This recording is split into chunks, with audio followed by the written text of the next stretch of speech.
Tally में nature of group 4 होते हैं: assets, expense, income and liabilities.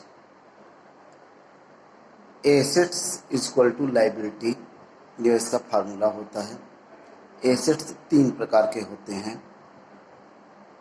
First, fixed assets, ऐसी संपत्तियां जो यूजफुल भी हैं और वैल्यूएबल भी हैं, जिन्हें हम लॉन्ग टाइम तक यूज भी कर सकते हैं और जिन्हें बेचने पर हमें कुछ मूल्य प्राप्त हो सकता है, उन्हें फिक्स्ड एसेट्स कहते हैं।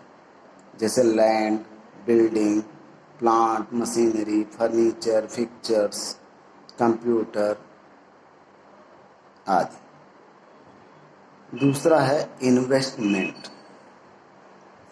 आप बिजनेस का पैसा जब किसी दूसरे फर्म, कंपनी या किसी अन्य स्थान पर लगाते हैं जहां से आपको कुछ रिटर्न मिलता है, तो उसे इन्वेस्टमेंट कहते हैं।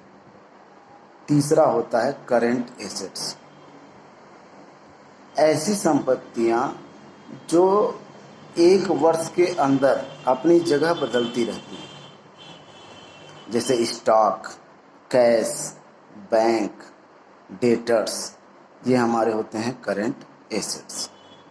तो इस तरह एसेट्स 3 प्रकार के होते हैं। लायबिलिटी के भी 3 प्रकार होते हैं। फर्स्ट होता है कैपिटल, व्यवसाय के ओनर द्वारा बिजनेस में जो भी पैसा लगाया जाता है, माल लगाया जाता है या संपत्ति लगाया जाता है अपनी ओर से, उसे कैपिटल कहते हैं। दूसरा होता है लोन्स, बाहरी व्यक्तियों, संस्थाओं या बैंकों से जो धन उधार लिया जाता है उसे लोन्स कहते हैं। और तीसरा होता है करंट लायबिलिटी, जिन दायित्वों का भुगतान 1 वर्ष के अंदर करना होता है या कर दिया जाता है वो कहलाते हैं करंट लायबिलिटी।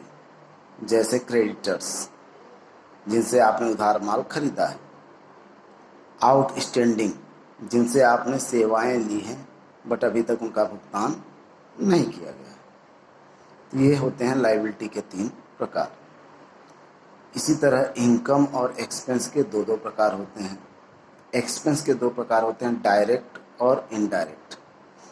ऐसे खर्चे जो माल खरीदने से संबंधित होते हैं, फैक्ट्री से संबंधित होते हैं, जो वस्तु की लागत को बढ़ा देते हैं, उसे डायरेक्ट एक्सपेंस कहते हैं।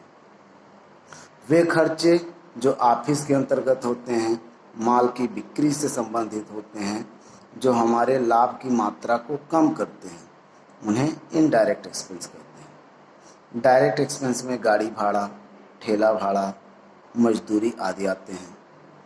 इनडायरेक्ट एक्सपेंस में वेतन, कमीशन, रेंट आदि आते हैं। इनकम के भी 2 प्रकार होते हैं, डायरेक्ट और इनडायरेक्ट। हमारे मुख्य व्यवसाय से जो लाभ होता है, जो फायदा होता है, जो इनकम होती है, उसे डायरेक्ट इनकम कहते हैं। जैसे हम कोई सर्विस सेल करते हैं, जैसे कंसल्टेंसी, तो ये हमारा डायरेक्ट इनकम। और ऐसी इनकम जो कभी कभार होती है, अन्य स्रोतों से होती है, उसे इनडायरेक्ट इनकम कहते हैं।